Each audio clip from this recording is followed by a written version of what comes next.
Guys, Domonique, this is Mac Jones yesterday at training camp. You know, they have these OTAs going on. He's showing off some skills. And then, can someone grade the dancing for me here? What do we think of the dance moves? It's actually better than I would have thought. What do you think of that? Yeah, I like it. I'll give Mac Jones a thumbs up. He just looks so happy to be in the sunshine and out of New England. Good for him. Look at that dance. Is that like the driving the car move he's doing? I'm not sure what that is, but I might try and incorporate that. I can grade Greeny right now. He's just feeling it. That's not good. Come on, am I not? I mean, he's just that's a. Are you punching Look at that move. He's got a little bit of this going on. Is that a jazzercise workout? I can't decide if it's something he's doing. Almost looks like something he's doing involuntarily. One way or another. It's pretty good. He looks like a wannabe Baker Mayfield. All right. Anyway, let's get on to why this is a big day in the NFL, shall we? As opposed to my dancing. Mandatory mini camps are underway across the league. 10 teams are working out today. Players are required to be there. The Vikings are one of them, and Justin Jefferson is the richest of them. After signing a 4-year, $140 million contract yesterday, he's the highest paid non-quarterback ever. The Niners open up their camp with big question marks at wide receiver. Deebo Samuel, Brandon Ayuk. Ayuk is entering the final year of his deal. What will happen there? And then, of course, there are the Cowboys, because there always are. A CeeDee Lamb, not expected to show up, coming off a career season in the final year of his contract. And it certainly does seem, and we've been talking about this forever, like the longer the Cowboys wait for a deal with CeeDee Lamb, the higher the price tag is going to get. Just look at the contracts that have been signed this offseason. Jefferson and Brown and Amon-Ra St. Brown and Jalen Waddle last week, all these guys getting paid an absolute fortune, which brings two questions to my mind. I'll start with the more basic and just to sort of set the table here. Jeff, like, should we be expecting anything here? We've been waiting on deals in Dallas for Dak and Micah, and now especially CD for what feels like our whole lives. Is anything going on? Well, this is a significant moment in the form of, at least now they have the barometer. This is what the Cowboys and CeeDee Lamb have been waiting for a deal, whether Justin Jefferson or Jamar Chase, to get done and sort of give them a sense of where the market reset will be. That's not to say that CeeDee Lamb will exceed Justin Jefferson's money, but at least shows them, by the way, that this is a 4-year deal with massive guaranteed money.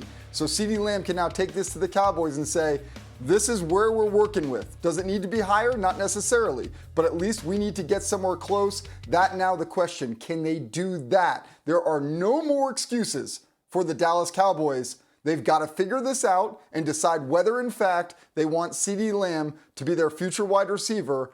And if they do, they've got to pay him. Okay, right. NFL salaries are a zero-sum game. You have exactly X amount of dollars to spend and you divide it up however you choose to. And Domonique, quarterbacks get paid all the money in the world because they are so scarce. There are just so few of them that are genuinely that good. In a league now where we have routinely 6 or 7 or 8 receivers drafted in the first round every single year, are we getting to a point now where paying any of them, no matter how good they are, and all these guys we're talking about are great, but does it make sense to go to that level to pay a guy at a position where there are just so many good players?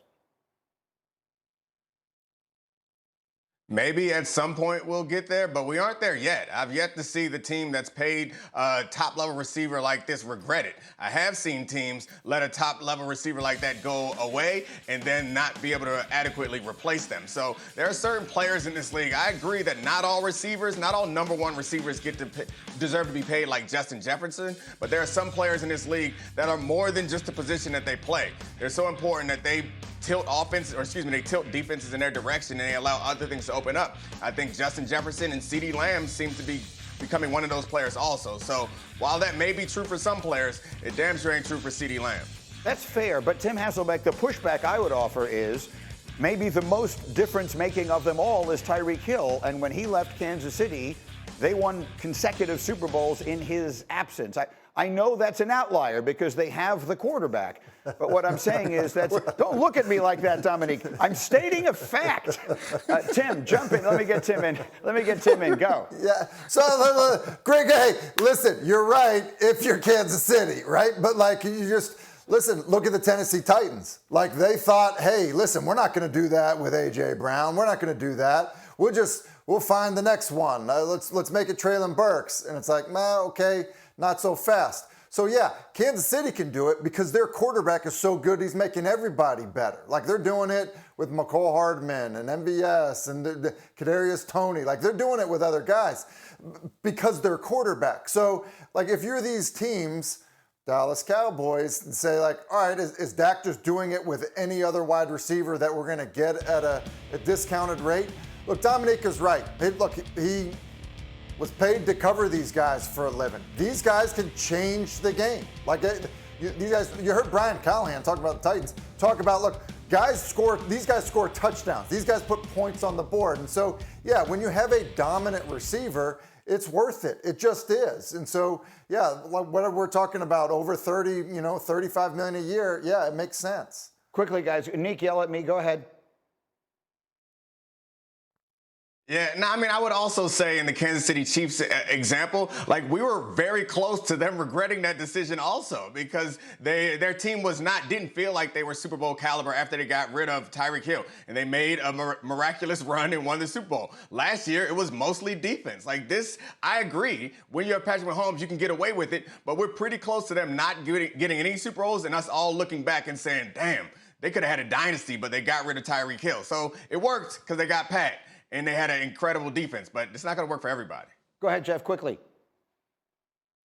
What makes it so complicated and what makes the NFL so beautiful is it's all situational. For J.J. McCarthy, they've got to sign Justin Jefferson. They're not paying J.J. McCarthy that much. They can afford to do that. For the Dallas Cowboys, they have a massive situation looming in the form of Dak Prescott. It makes it much more complicated to pay your wide receiver.